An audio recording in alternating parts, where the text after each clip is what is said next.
परीक्षित ने प्रश्न किया, प्रभु भगवान तो योगियों के योगेश्वर हैं, भगवान भी रास रचाते हैं। सुखदेव ने राजर्षि परीक्षित को डांटा। राजर्षि परीक्षित ने कहा, प्रभु अभी तो कुछ नहीं, कलयुग में कई प्रकार का व्यक्ति उलाहना देगा कि जब भगवान रास रचाते थे, रास बिहारी थे, उनकी पूजा कैसे। सुखदेव से परीक्षित कहते हैं कि वो गोपियां जो थी वो त्रेता में राम जी के समय जो साधु महंत आत्मा थी, वो सब गोपियां बनके आज ब्रजमंडल में आई।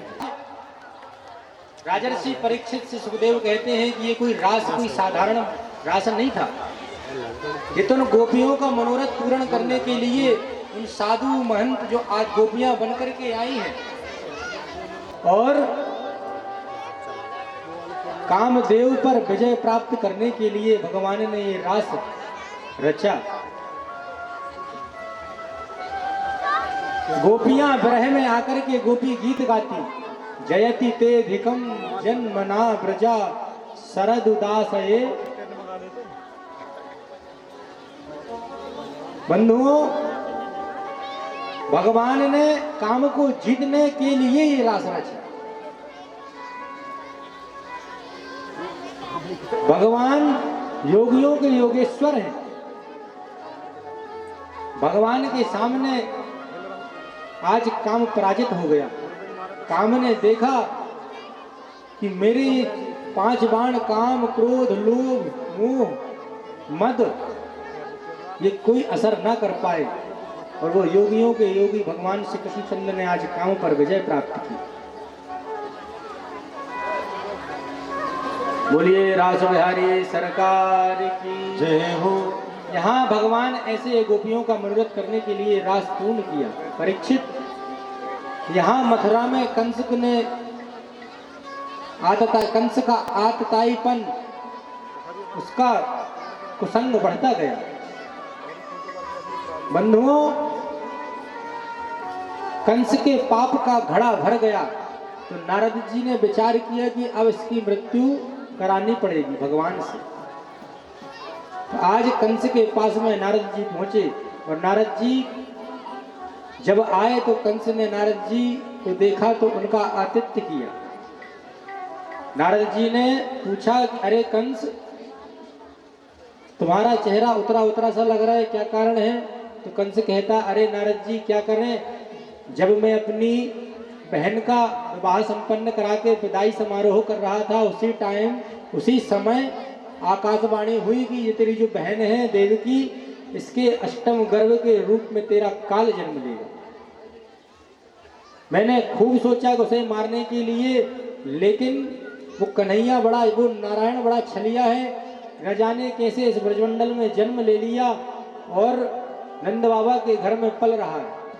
मैंने अनेकों राक्षसों को अपनी सेना से भेजा, लेकिन सब के सब वो कन्हैया मार देता।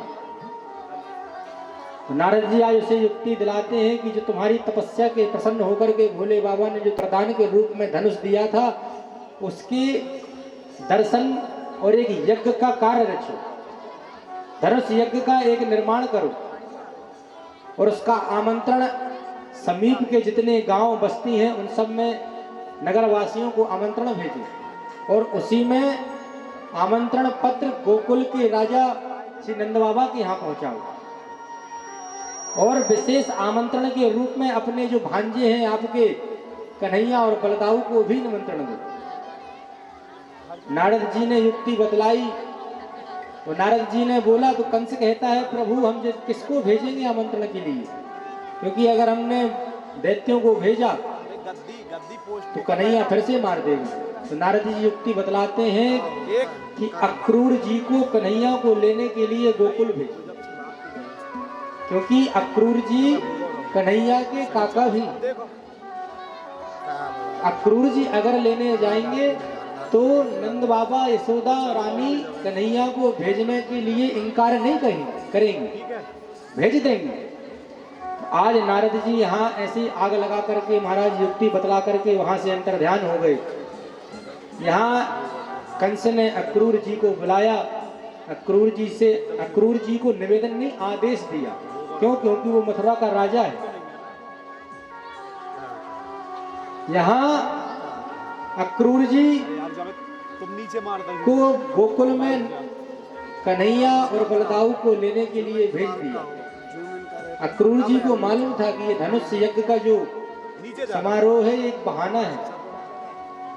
असली तो कंस को यहाँ पर अपने भांजे को कन्हैया को मारने के लिए उसने एक योजना बनाई है कि यहाँ पर आएगा और उस यज्ञ के माध्यम से, उस समारोह के माध्यम से मैं कन्हैया का वध कर दूंगा, मार दूंगा कन्हैया को। यहाँ अक्रूर जी को रात्रि में निद्रा ना आई। अब राजा का आदेश हुआ है, आज रथ को महाराज प्रातः काल की बेला में गोकुल की तरफ अपने घोड़ों को हाँक दी। अक्रूर जी आज मथुरा की सीमा को पार करके गोकुल की सीमा में प्रवेश करते ही हैं। आज अक्रूर मन ही मन सोचते कि मैं कितना क्रूर हूँ, इतने छोटे छोटे बालक, इनको कंस के यहाँ यज्ञ दिखाने के बहाने से लाऊंगा और उसका यहाँ पर कंस वध कर देगा और इसका पाप मुझे भी लगेगा। अक्रूर जी समझ नहीं पा रहे कि ये कौन है, कन्हैया कौन है, बलदाऊ कौन है। आंसू बहाते बहाते महाराज गोकुल के अंदर प्रवेश कर गए और नंद बाबा के महल का पता पूछने लगे ब्रजवासियों से, गोकुल वासियों से। गोकुल वासियों ने आज नंद के महल का रास्ता बतलाया। यहाँ कन्हैया और बलदाऊ गोचारण लीला करने के लिए बन गए हैं वृंदावन में। आज अक्रूर जी महल पहुंचे, उनका आनंद बाबा ने आतिथ्य सत्कार किया। यहाँ पर गोधूली बेला बीतने के बाद आज कन्हैया गोचारण लीला संपन्न करके महल के अंदर प्रवेश किए। अक्रूर जी को देखा, बलदाऊ और कन्हैया दौड़ करके उनको प्रणाम किया। अरे काका, आपका आगमन किस लिए हुआ? अक्रूर जी बता नहीं पा रहे हैं कि क्या कारण। आज कन्हैया और बलदाऊ भैया ने अक्रूर जी को भोजन पवाया, रात्रि को बिस्तर सेवा की और आज पैर दाब रहे हैं कन्हैया अक्रूर जी के। पैर दाबते दाबते अक्रूर जी से आने का कारण पूछा। आज अक्रूर जी कहते हैं कि आपके मामा ने एक धनुष यज्ञ का समारोह रखा है और इसी धनुष यज्ञ के समारोह में तुमको मारने की पूरी योजना बनाई है कन्हैया। आज कन्हैया अक्रूर जी को सांत्वना प्रदान करते हैं और कहते हैं कि आप यह नहीं बताना मेरी मैया बड़ी भोली है, अगर आप बता दोगे कि कंस मामा ने मारने की योजना बनाई है तो कभी मुझे वो भेजेंगी ही नहीं।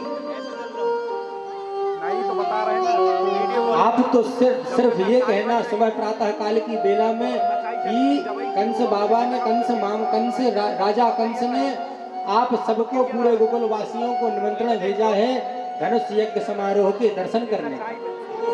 बोलिए भक्त वत्सल भगवान की जय हो।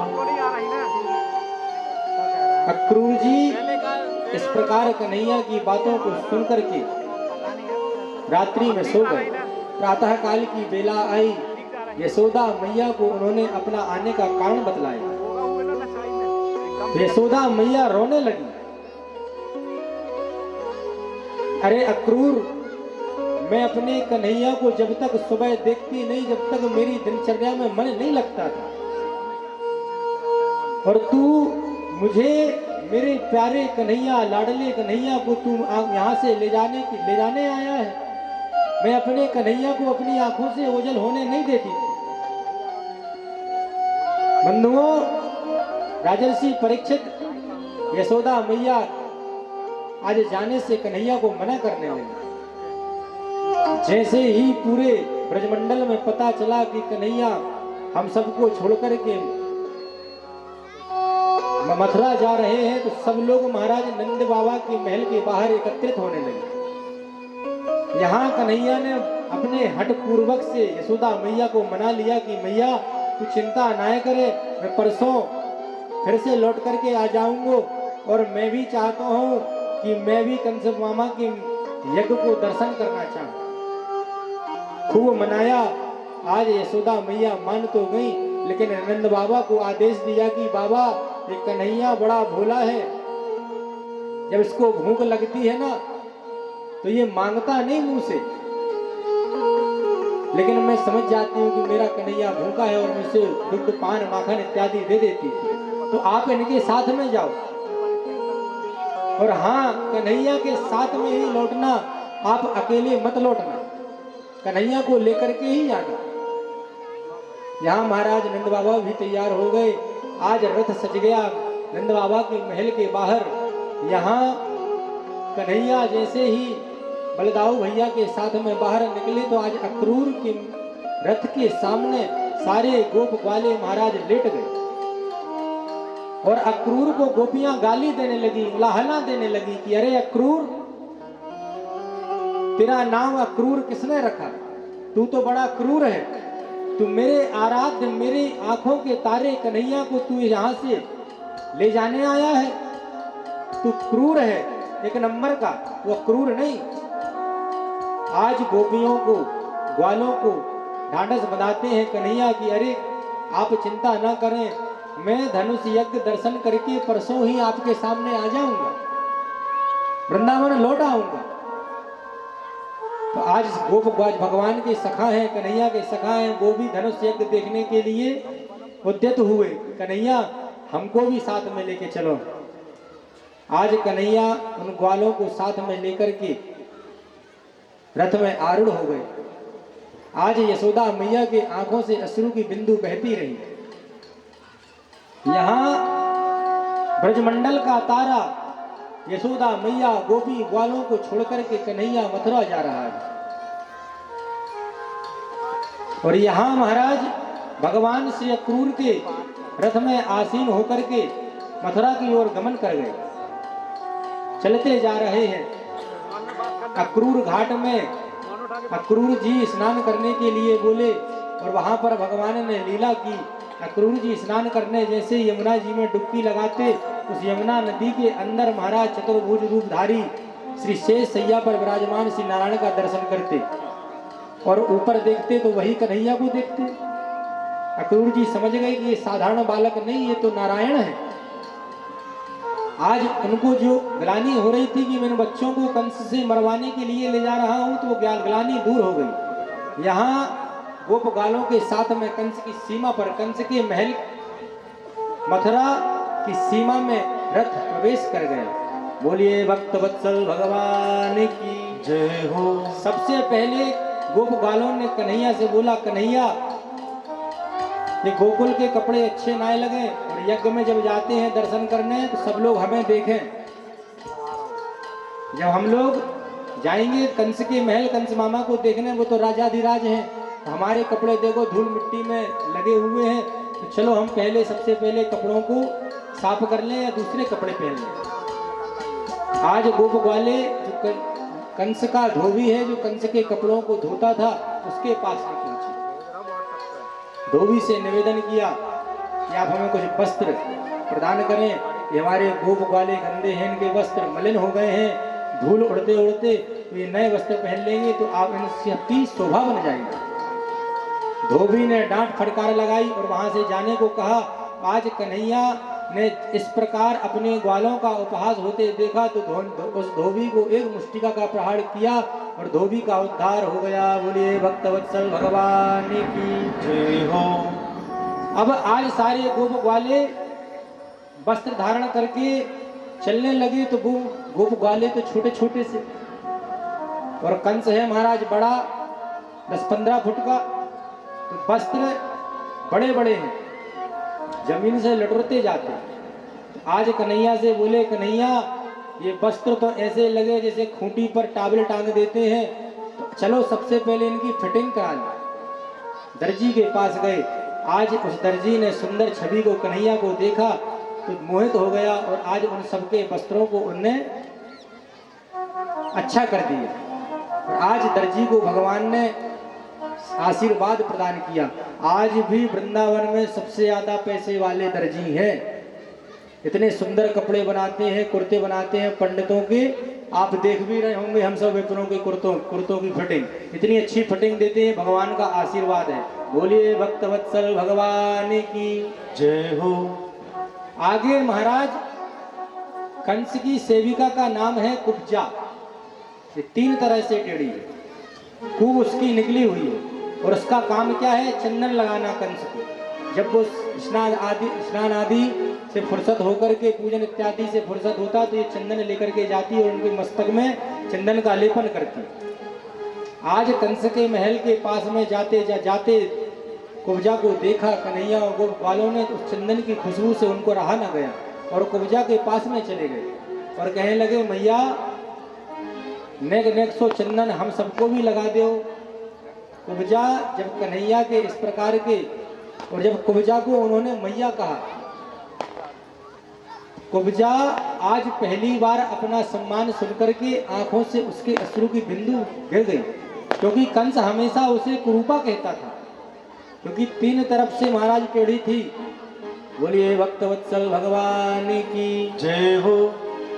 आज कन्हैया ने कुब्जा के पैरों को अपने अंगूठों से दबाया और हाथों को